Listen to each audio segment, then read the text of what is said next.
नमस्कार, आपण पाहत आहात न्यूज स्टेशन 7 मराठी. विजय दिवस समारोह समितीच्या वतीनं महिला दिनाचं औचित्य साधून विविध क्षेत्रातील कर्तृत्ववान महिलांना स्वर्गीय वेणुताई चव्हाण नारी शक्ती पुरस्कार देऊन सन्मानित करण्यात आलं. महिलांच्या कर्तृत्वाचा गौरव आणि समाजाला प्रेरणा देणारा एक प्रेरणादायी सोहळा कराडमध्ये पार पडला.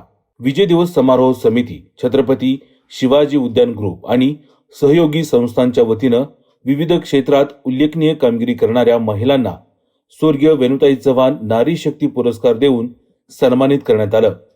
या सन्मान सोहळ्यात समाजाच्या विविध क्षेत्रात भरीव योगदान देणाऱ्या 4 कर्तृत्ववान महिलांचा गौरव करण्यात आला. यामध्ये कराड ग्रामीण पोलीस ठाण्याच्या सायबर सेल आणि CCTNS विभागाच्या प्रमुख सौस्मिता अभयसिंह मोहिते, तालुका शिक्षणाधिकारी जमिला मुलानी, वैद्यकीय क्षेत्रात कार्यरत असणाऱ्या स्मृती पाटील आणि पर्यावरण संवर्धनासाठी काम करणाऱ्या प्रज्ञा घोळे यांचा यामध्ये समावेश होता. आजच्या बदलत्या काळात महिलांनी प्रत्येक क्षेत्रात आपला ठसा उमटवला आहे. पोलीस दलापासून शिक्षण, आरोग्य आणि पर्यावरण अशा विविध क्षेत्रात त्यांनी केवळ सहभागच नाही तर नेतृत्व देखील सिद्ध केलं आहे. या पुरस्काराच्या माध्यमातून त्यांच्या कार्याचा सन्मान तर होत आहेच, पण इतर महिलांसाठी एक नवी प्रेरणाही निर्माण होत आहे. विजय दिवस समारोहाचे कर्नल संभाजी पाटील यांच्या प्रेरणेतून हा उपक्रम दरवर्षी राबवला जातो. समाजात सकारात्मक बदल घडवून आणणाऱ्या महिलांचा गौरव करणे आणि त्यांच्या कार्याची दखल घेणे हा या उपक्रमामागील मुख्य उद्देश आहे. या कार्यक्रमाला मान्यवरांची उपस्थिती लाभली होती. तसेच विजय दिवस समारोह समिती, छत्रपती शिवाजी उद्यान ग्रुपचे पदाधिकारी, संचालक आणि नागरिक मोठ्या संख्येनं उपस्थित होते. एकूणच हा सन्मान सोहळा म्हणजे केवळ एक पुरस्कार वितरण नसून महिलांच्या सामर्थ्याचा आणि त्यांच्या कर्तृत्वाचा साजरा करणारा प्रेरणादायी क्षण ठरला आणि समाजाला सकारात्मक दिशा देणारा एक आदर्श उपक्रम म्हणून पुढे येत आहे. मी पोलीस स्टेशनला सायबर आणि CCTV जास्त करून सायबरवर भर आहे, कारण आताचा फ्रॉड हा अतिप्रमाणात झाला आहे. त्यामुळं त्याच्यावर भरपूर कल आहे. आणि आता म्हणजे आपण म्हणतो सहज मोबाईल वापरतो, पण हा मोबाईल आपण फ्रॉड करणाऱ्याच्या ताब्यात देतोय. कारण कुठलीही लिंक ओपन करतोय किंवा लहान मुलांच्या हातात देतोय, त्यांना लिंक कुठली ओपन करतायत ते माहीत नसते.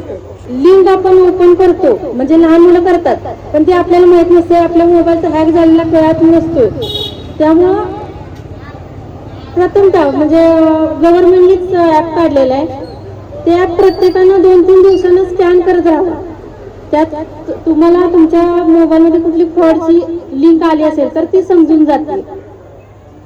आणि जरी आपल्याला वाटतंय की आपला फ्रॉड झालाय तर लगेच 1930 वर संपर्क करायचे, जेणेकरून 2 ते 3 तासात जर तुमचे पैसे गेले तर ते थांबवता येतात. नाहीतर 24 तासाच्या पुढे गेल्यावर पैसे थांबत नाहीत. त्यात पण भरपूर प्रोसेस आहे. स्कॅन बोट रिमूव्ह म्हणून आहे, प्ले स्टोअरला आहे उपलब्ध. त्यात सगळ्या ॲक्टिव्हिटी द्या, कारण ते गव्हर्नमेंटचंच ॲप आहे. त्यात तुम्ही स्कॅन करायचं, फुल स्कॅन म्हणा.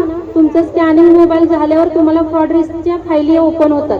आत्ता सुद्धा बघा काहीच्या मोबाईलमध्ये आली असेल, पण कारण हे आमच्या पण मोबाईलमध्ये निघालेले आहेत, त्यामुळे ते समजून जाते. धन्यवाद. नमस्कार. विजय दिवस समारोह समिती आणि छत्रपती शिवाजी उद्यान ग्रुपच्या वतीनं यावर्षी आपण स्वर्गीय वेणुताई चव्हाण यांच्या नावानं दिला जाणारा नारी शक्ती सन्मान आपण आज पुरस्कार वितरण सोहळा ठेवला होता. मला अतिशय आनंद वाटतो की कर्नल संभाजी पाटील साहेबांच्या प्रेरणेतून गेली 28 वर्ष आपण विजय दिवस समारोहाचं आयोजन करत असतो. त्याच प्रक्रियेचा एक भाग म्हणून ते महिलांना दरवर्षी विजय दिवस समारोहाच्या वतीनं सन्मानित करण्यात येतं. आणि आज या उपक्रमामध्ये पोलीस खात्यातील स्मिता जाधव मॅडम, शिक्षण क्षेत्रातील जमिला मुलानी मॅडम, त्याचबरोबर डॉक्टर स्मृती पाटील आणि पर्यावरणामध्ये काम करणाऱ्या प्रज्ञा घोळे या 4 महिलांना विजय दिवस समारोहाच्या वतीनं सन्मानित करण्यात आलं.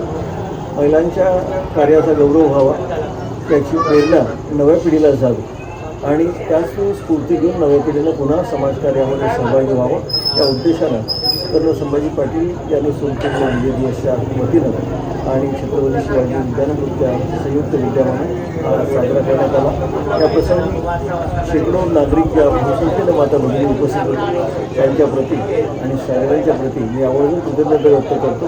जय हिंद, जय भारत.